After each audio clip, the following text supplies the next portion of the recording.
Good to roll? Roll it. Hello, Royals fans, and welcome back in to another episode of the Royals Roundup Podcast. Today, I am pleased to be joined by one of the longest-serving members of the Royals staff, Jeff Compton. Jeff, thanks for joining me. My pleasure.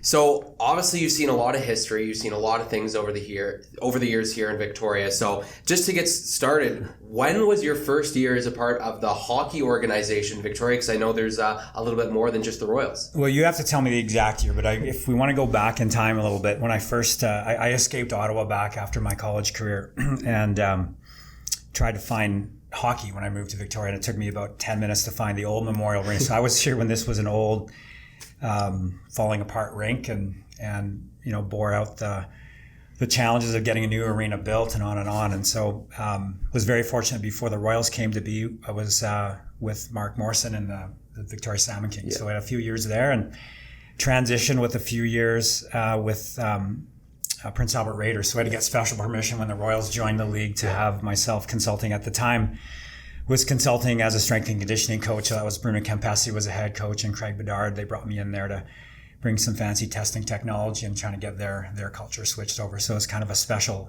time to be part of two different groups. No, that's definitely cool to see that the history of the team as well. So your time with the Salmon Kings, was that as an assistant coach? What were you doing with them before your time here in Victoria? Yeah, I did the strength and conditioning and evolved that to being on the ice as a skills coach. And I think we finished off exceptional season. And those days feel like it was 2 days ago. I think I still bump into a lot of those players across the hockey world. They're coaching some of them. Some have kids in the game, so still have direct contact. And some of the staff from those days we're still in touch. And Mark Morrison is still, I think he's the head coach in the American League in Manitoba with the Moose. So everybody's still living the game. Yeah, living and breathing. That's awesome. And you mentioned there, obviously, you're with the Prince Albert Raiders, so completely different side of the conferences as well. So in your 1 year with the Raiders, I know it's been a while and the game continues to evolve, but do you remember big differences coming from Prince Albert to here and different styles of play between the two? Well, when my time with the Raiders, Bruno was, I don't know if he's first, second, or third year, but Bruno was a big culture guy. And it was really impressed upon me how important culture was and making sure the right kids with the right attitude.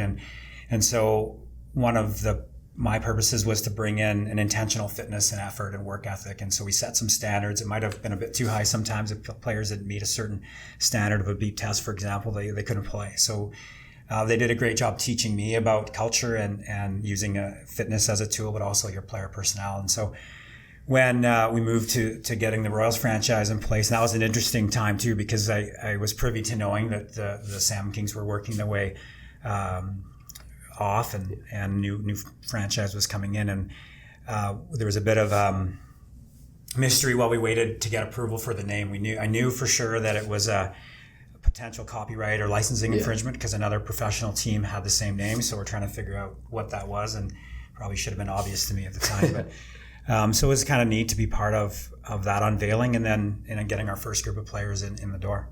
No, I can just imagine. And just one last question on the Raiders. I know it's a Royals podcast, but just so happened on that team, Josh Morrissey, NHL great, currently with the Winnipeg Jets. You got to coach him. So do you have any memories of him or maybe something that you saw? Yeah, he was young. They had a couple of good players as well come through. They drafted well.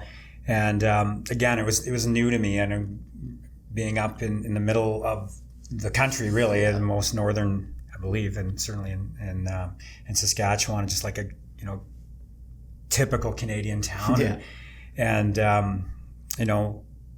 something that I was excited to be part of in Victoria. But when you walk down the corridors in those old franchises, they go way back, and you don't think much about at the time, but there's a rich history in those programs, and you go way back. Mike Modano played there way back in the day, and so you kind of walk through, and this is a place where excellence is created, and there's pockets of that throughout the league, obviously. And so Josh was one of those players. He was very young. I don't know if it was his first or second year, but it was one of those years where I didn't have a lot of depth of, I can sort of make these trajectories based on the kind of way the kids act. But going back someone who's I'll use this a lot when we talk about different people today, but there's a professionalism amongst even young players, young 15, 16-year-olds. And so he definitely had that, and work ethic and kindness, and just seemed super balanced. And I was just in Winnipeg just in January. I got to watch him do a practice after their All-Star game, and just cool to watch him. Just a normal sized player with decent skill, but just the best attitude and work ethic. So, I think he had that getting into Prince Albert, but certainly the league does that to players, right? Yeah. It's a tough league. You got to work your way through whatever challenges you have. But if you already start fairly polished, it certainly polishes you even more. And something you mentioned there, and I think it's a tie-in obviously, but the culture side of things, and something that Josh Morrissey definitely exemplified there was all of those characteristics. So for yourself and the coaching staff, just talking about the culture, what all goes into that to build not just the culture on the ice, but also off the ice? Well, I have to assume, I don't scout for the team, but that a lot of that is in the background, searching for the right players and bringing them in. And you do your best. They do their best to bring in good people. And once they get here, it's a tough. I got 2 kids that have been drafted and have been through different programs in Prince George and Edmonton with both my boys.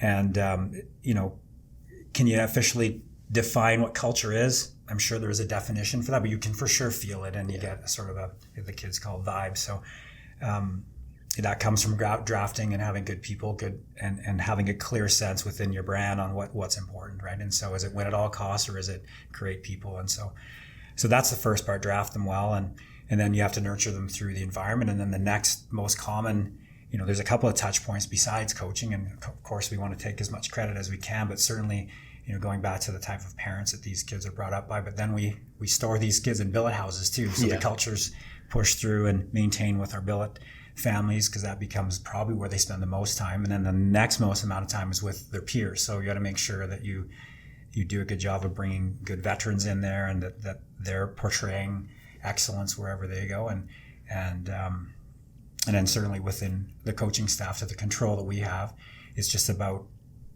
finding a way to keep kids accountable on our values. And those include working hard and being smart and playing fast and all those things, and being on time. And,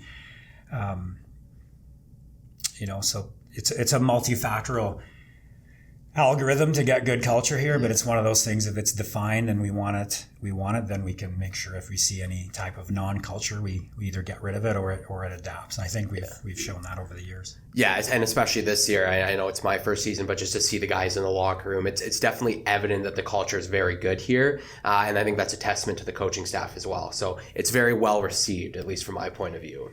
Yeah, I think so. And I think that's one of the other touch points. And you can sort of feel and see culture from opposing teams or other groups, whether it's sport or otherwise. But, one of the telltale signs is how do players behave when things are tough, and how do players treat each other when they've had a bad shift or a goal goes in, and are we in, giving a pat on our goalie if a bad goal goes in, or we score the goal on our own net, and how supportive of our team. And I think it's pretty clear here that people are positive. And certainly, fans can't see behind the scenes, but it's a good group. We just had to cut through the gym there, and the guys, we had 7 extra skaters going hard, plus a couple of injured guys, and they practice ended, and we had another 45 minutes, and some of those minutes were hard minutes. So guys with parachutes and guys just like, it's tough. We'll leave it at that. And so when you walk through the gym, in some cultures, it's like, oh, there's a coach, and a coach just kicked my butt there, and it's like compo, and it's like, it's just, even for me to be part of the group, and everybody's just really positive,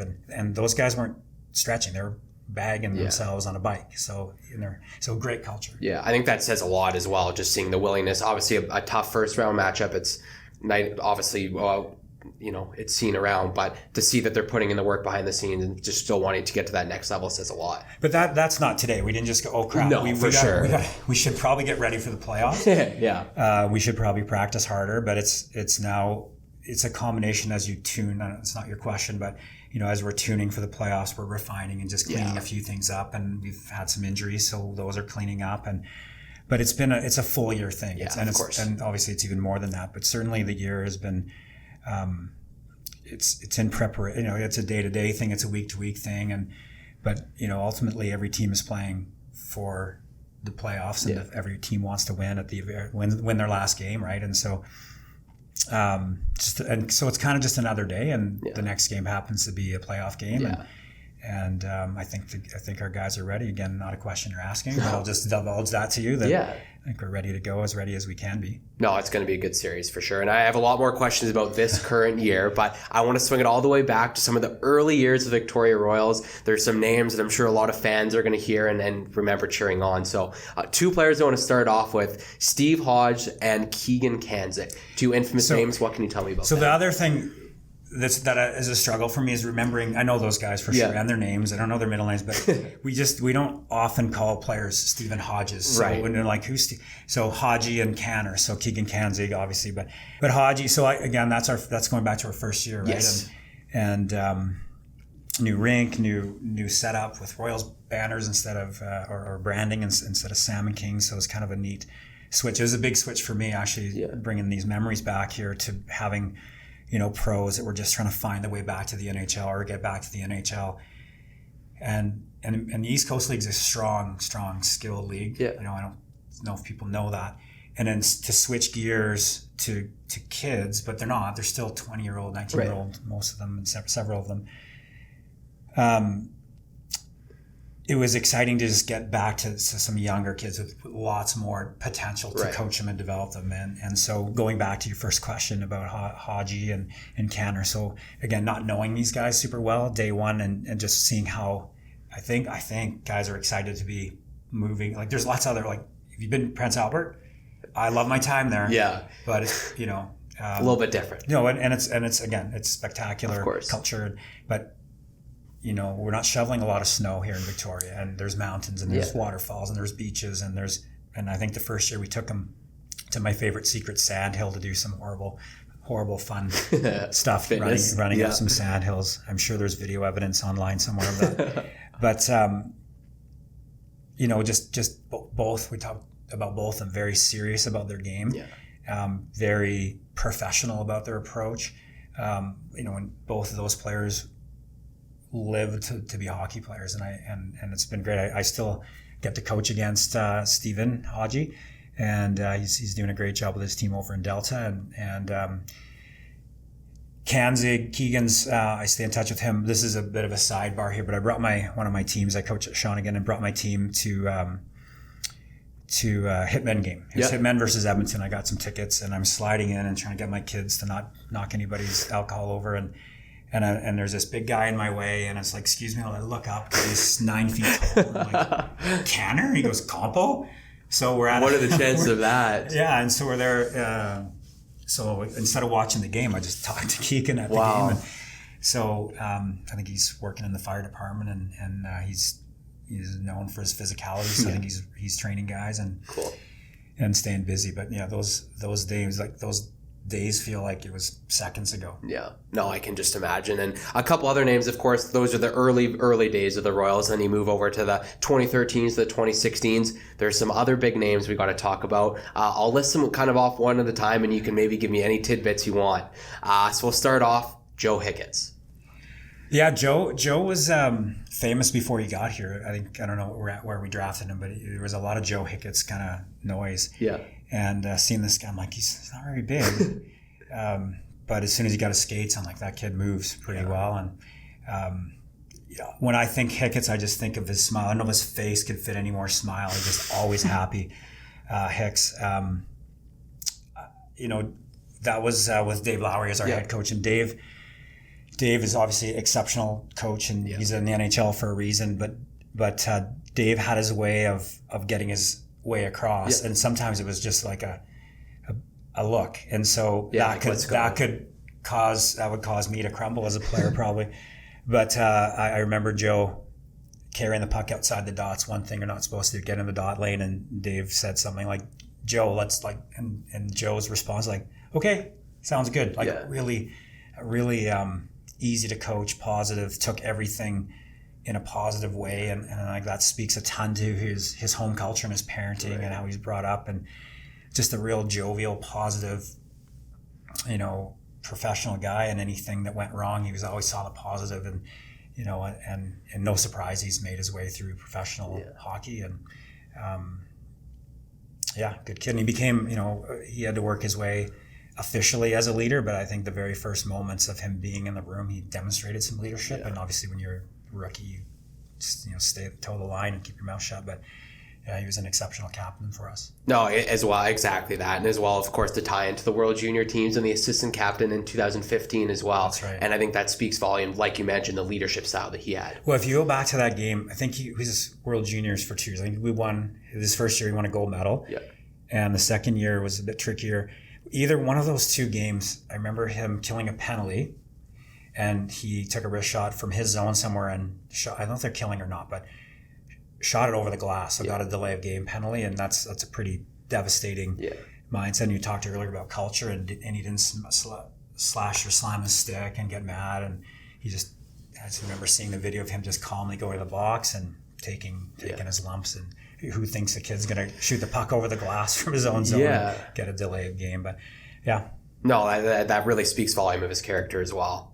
Moving on to the next player, another infamous name, Griffin Outhouse. Of course, he just had a great season. What can you say about Griff? Yeah, Griff is one of those, a great kid on and off the ice, someone who was very serious about his performance. And, he was also, couldn't wear, I think it was Luongo was the only one to wear a letter. And he's definitely a leader in the room, and people looked up to him. And he was a huge part of our performance. But obviously, that's his off ice and his character. But it goes without saying how great of a goaltender he was. And many games you go through Hockey DB or Elite Prospects and find out how many games he was responsible for winning just himself. And it's great. I spoke to him probably last year just about his college, how hockey's going in college, and he's someone who's just battled through. Goalies are, it's tough on knees and hips and ankles and faces if you get a lot of headshots or if I'm shooting on you. But he's battled through some injuries, and again, back to the testament of work ethic and taking things professionally. Yeah, I think, and like you said, just going through his Elite Prospects, he played 196 WHL games, which is quite remarkable for a netminder. I remember he was a couple of seasons there, putting up 63, 60 games played, 46. That's a lot as a goaltender, so alleviating a lot of pressure. Yeah, we didn't have to do workouts because he carried the team.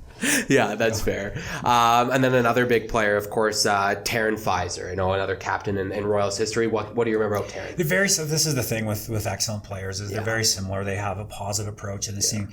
Taryn was serious, but also had a really positive demeanor too, and was it's hard to find kids that speak up these days. I don't know what's going on in society, but Taryn was a person that would speak his mind and speak respectfully, and he could get the room pumped up. And being on the bench with him, he could say a few focused words. He's never ruthless or mean, but fairly direct words, and that's a skill too. It's hard.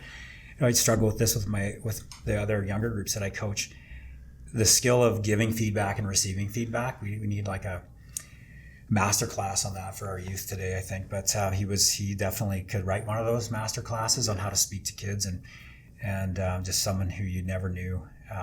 There was pressure, but he put a lot of pressure on himself to perform for his team. No, that says a lot as well. And that pressure is another thing that some people maybe don't really take in consideration, that these guys are, 16 to 20 and people are paying to watch them play, but there's a lot of pressure on them. It's funny. Like I said, I've got a couple boys myself, and when I started here, it was like, they had beards like you and they're big old, but now that both age classes of my 2 boys have come through, I'm like, well, they're paid, and hockey's an entertainment. People pay to watch them. People pay for their jerseys. It's an entertainment, but a bit of a new perspective for me. Like, they're 16 years old. Yeah. Like, some of them can't drive, and not that they can't drive, but they're not allowed to. Yeah. But our younger kids are still doing school. Like, that's a heavy burden. Yeah. So you've got school, you've got community events, and you've got people with your jerseys on them, and there's there can be a pressure to perform. There could be a lot of self-reflection and doubt, and all these things are really a threat to these young kids. So that's stuff that's going. It's like a duck's calm at the top, and we see our players play, and sometimes they don't play as well as we think they should, but there's lots going on underneath, and even worse, that's how long ago was that? 4 or 5 years ago, and I think there's a struggle with, I don't know the cause, whether it's social media or these entitlement that we're trying to please all the people who have helped us to get to this level.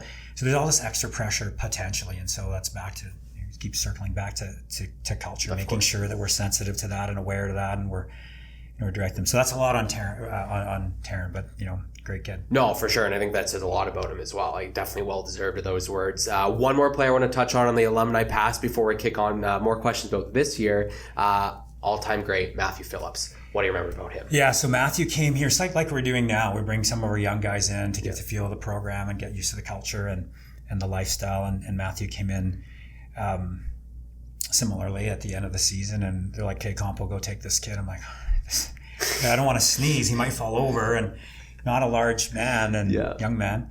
And after the first session, like, hey, we have to go. Zamboni is trying to go on, and he wouldn't get off the ice. Yeah. And then the next day and every single day in his Royals career, and probably Spencer Carberry's dealing with that right now. Yeah. I got a Carberry story later. Okay, I'd love to hear it. But, I'm sure everywhere it's the same, and that's the consistent thing. These kids are who they are, and so Matthew just wouldn't get off the ice. And, again, the consistent, as I'm reflecting on this, like, these guys just were always smiling and happy and loving what they do. And so he's just one of those guys that, okay, let's, why don't we try skating and doing this or stick handling that? He's like, okay, and let's try this. Okay, no problem. And just constantly, being coachable and working hard. And then as he evolved, I'm like, okay, you can't knock him over, even though he's small and smaller. And then after he got drafted by Calgary, we worked closely with their staff to try and build the areas that they saw him needing. And again, just super coachable, willing to set goals and be very professional and organized and more scientific off the ice. And we're trying to get him to gain some weight and all those other things. And at the end of the day, we're like, he's a gifted hockey player. I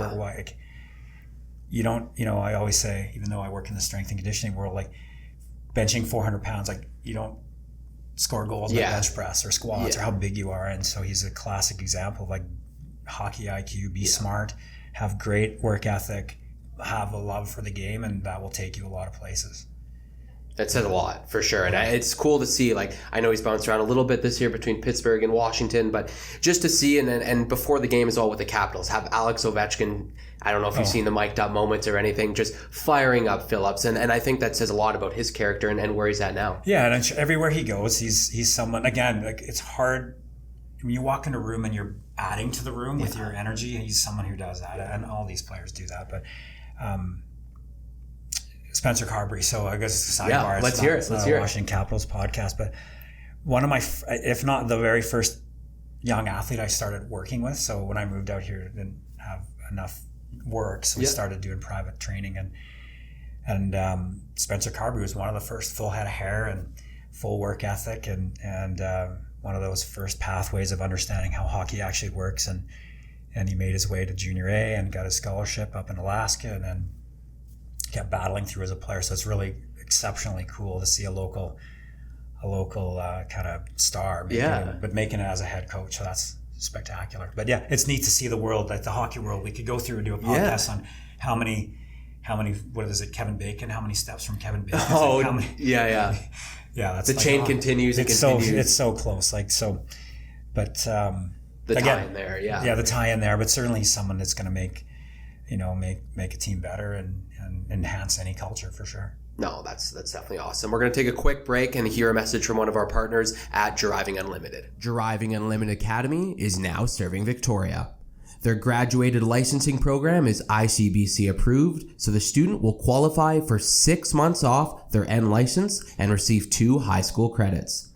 This GLP course is offered at an incredible price of $899 and includes the following: 8 90-minute in-car lessons, 12 hours of theory, and 8 hours of self-guided modules and quizzes. Contact them today at 250-363-9755. Don't delay and start driving today. Welcome back into the Royals Roundup Podcast. Continue on here with Jeff Compton. Jeff, we're going to start off talking about this season. Of course, it started off the 0-4 start to the season, a tough home opener against the Prince George Cougars. But something that I've noticed and everyone's noticed throughout this year is the resilience factor. And I think that goes to the character and culture side of things. But from that run, October 5th or so, the big trade happens with the Moose Jaw Warriors. They bring in Dawson Pasternak. Just walk me through, from your point of view and the coaches, everything that's changed from maybe that 0-4 start. Well, it's like not a platitude, but if you're going to have success in any business, and hockey is a business at times,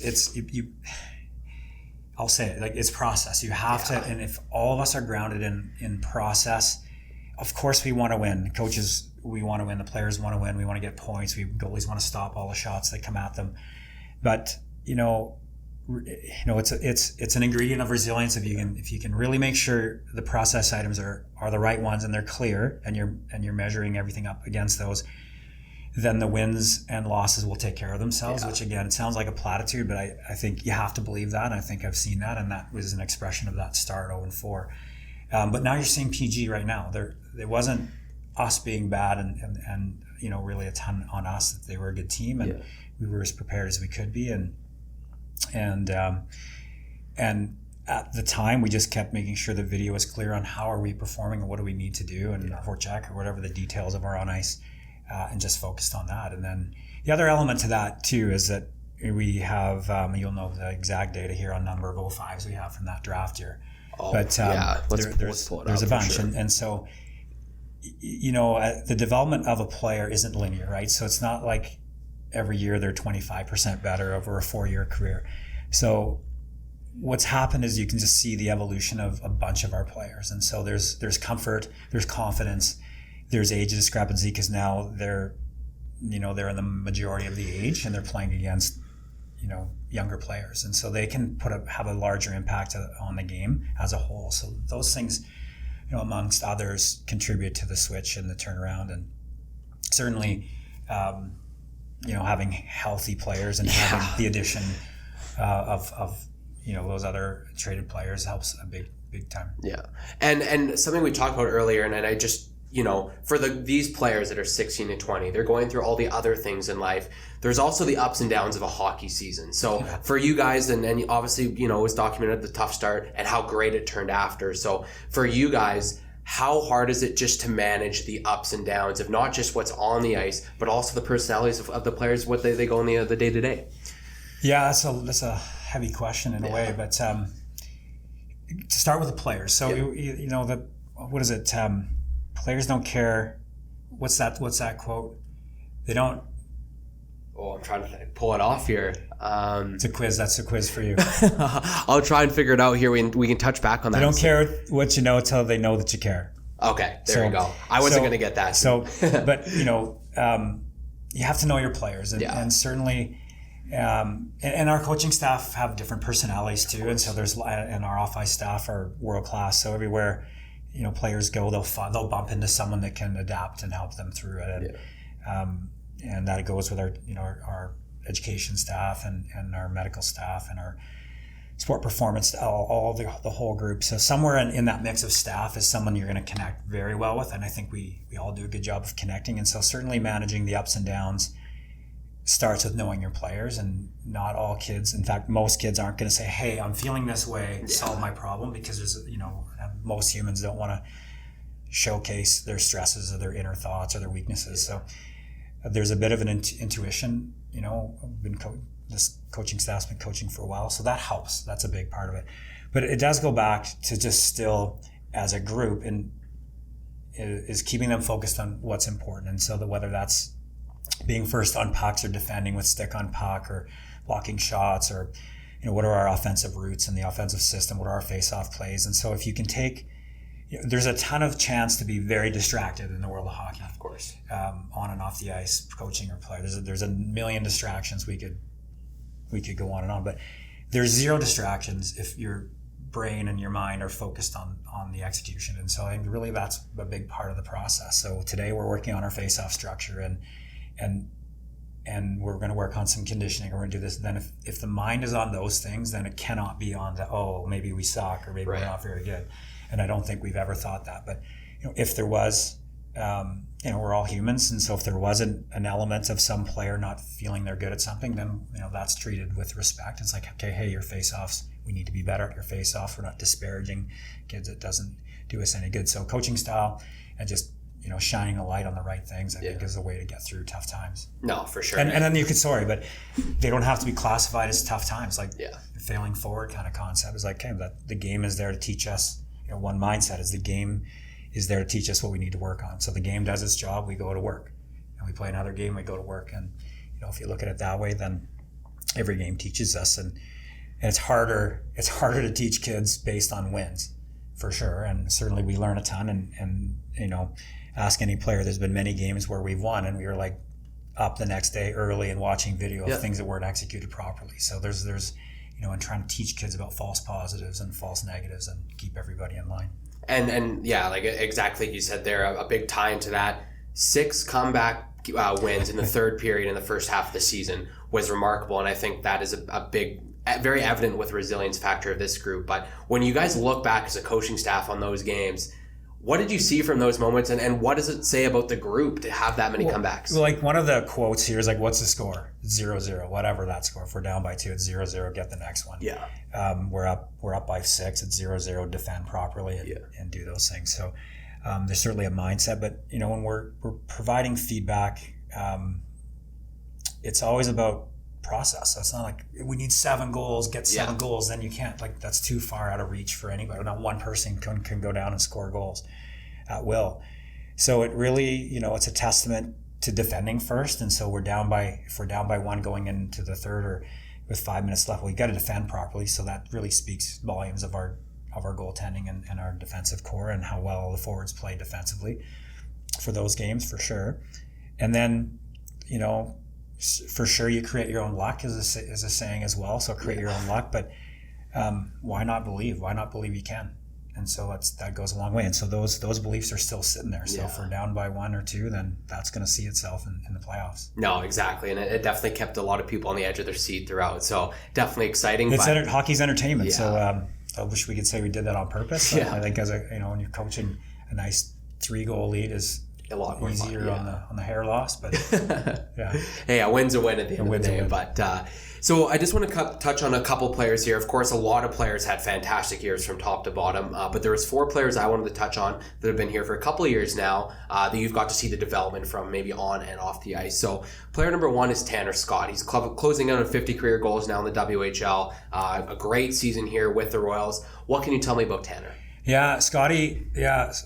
He's just someone with, I don't know if he has illegal skates, but there's I think you can get this nitrous oxide for race cars. I think he's got that stuck in the back of the skates. He's got a secret weapon there. Just that extra boost. I don't know if they pre-scout that on him, and certainly he's evolved his jam in front of the net and likes to get in front, and you can see after the bubble came off, you can see his face again, and he's still all smiles and someone that works hard in practice to score in every drill he can, and so that habit shows itself, and I'm really happy for him that it's showing itself. So he's not just a fast skater; he's got a lot of skills and he's got a lot of talent, and that's just been like a linear evolution in all areas. No, for sure. And then next player I want to touch on, defenseman Nate Miskey. Of course, he missed 20 games or so this season. Could tell it just plays such a huge role on the blue line for your group, but still put up seven goals, 27 assists, fantastic year. So what evolution have you seen between him from last year to this? Yeah, similar, like just a linear, everything's evolved. And again, it speaks to his work ethic, and another player who's constantly asking questions during practices, leaning over and saying, hey, is this what I should do? Or hyper coachable person, and someone whose intent is to get better every practice. And, it was an unfortunate injury that happened to him, and what again people may not know, that as soon as he had the cast stabilized and the medical team said he could skate, he was right back on the ice. And guys will wear heart rate monitors during practice, and a typical practice is about and we measure effort based on calories, so 900 to 1200 calories is a normal practice. So we would take 30 minutes or so to do conditioning, and he was getting 1,000 calories in his 30 minutes just with conditioning. And so I think he's worn out a couple of parachutes and Klim a couple of whistles just getting him going. But again, workhorse. If you ever happen to sneak in, and I wish that the stands are empty during practice, but there's lots of cool stuff. I wish parents would bring their kids to watch practice and see how fun practice is and how hard they work. But Misk is a guy that's that's put in his time skating laps around the rink. And again, that's just an expression of his willingness to work. Another big defenseman for you guys, of course, defenseman Justin Kipke, just named a first-team All-Star for the BC Division, drafted by the Arizona Coyotes last year. 16 goals as a blue liner this season. What can you say about Justin? Yeah, Kipper's been he's not been a surprise, but just it's been an extreme bonus that those pucks are finding the net, and that speaks to his vision and him working on the offensive blue line skills and making sure he's not getting shots blocked. I mean, if you ever tried to get a shot through from the top on a power play, it looks easy. There's not a lot of room. And there's not a lot of room, and there needs to be a ton of composure and poise to have that at the top, and that's one thing he is. He's a calm, poised, almost chill guy. That's like it's pretty hard to phase him, and so the perfect character to carry the play at the top. But what I'm getting at is like you get a shot blocked and it's in your net, and so there's that like you're kind of walking on a tight line there, and everyone wants to be on the power play. Yeah. Everyone wants to be the quarterback of the power play and move pucks, and we have a lot of talented players that do that for us. But it's great to see that he's been able to be poised and move pucks, and he's got great players on his flanks and two great players in front of the net for him too, and creating traffic and it's just been great to see that evolve. And not that it's just about the offensive side, right? He's a defenseman and he's defending well, but I keep coming back to I think 2 games in a row, 2 games in a row, overtime winner, backhand, December 30th, January 1st. That was a bonus. Those were sweet for sure. Yeah, I usually just stay composed. I think I jumped in the seat a couple times. I think most of us did. That was pretty cool to watch. And then the last one to touch on, just some current players. He's named the unsung hero of the team this year, netminder Braden Holt, career year for saves and minutes played. So what can you say about his composure? We'll start with, because I did see him sing on Facebook. So it wasn't that he's unsung. I think he's got a great voice. And so we're clear. Holtzy, when hockey's over, I'm going to sign up and I'll be a roadie with him. He's not an unsung. No, when he came in,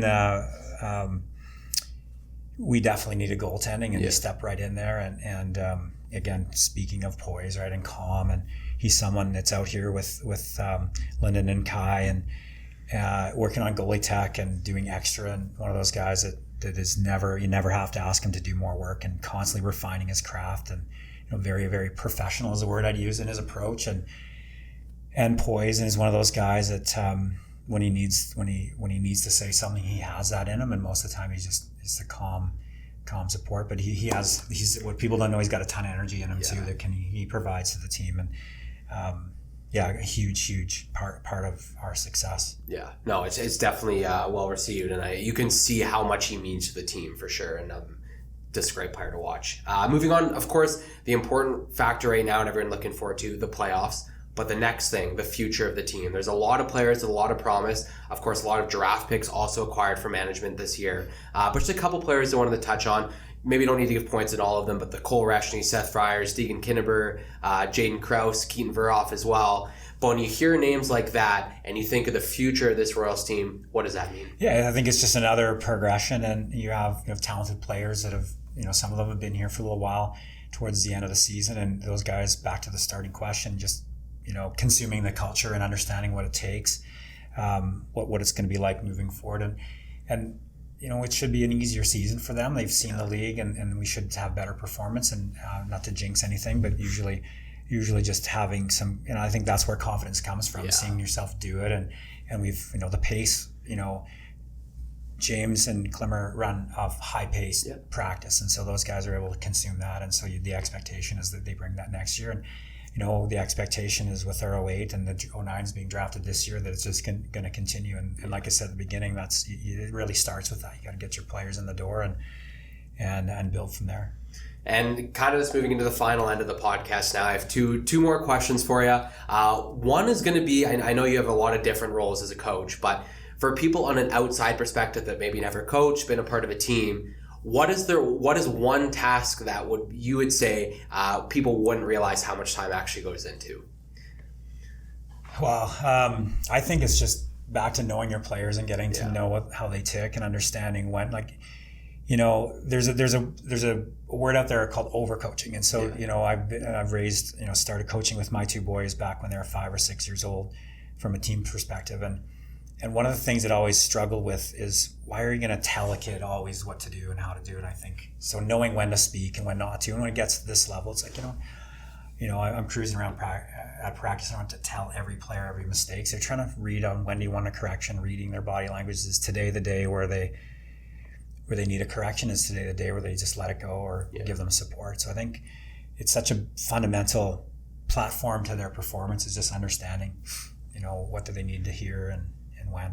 Yeah, no, I can just imagine. And my last question for you, I know on the side as well, also the head coach at Shawnigan Lake, the hockey team out there. So what can you tell us about that, and what are the biggest differences maybe you see between the two coaching jobs? Yeah, I'm the head coach of the U17 team, and we have three boys programs and a female program there. So there's 4 teams and a junior varsity team. So there's a lot of hockey going on there. Big program.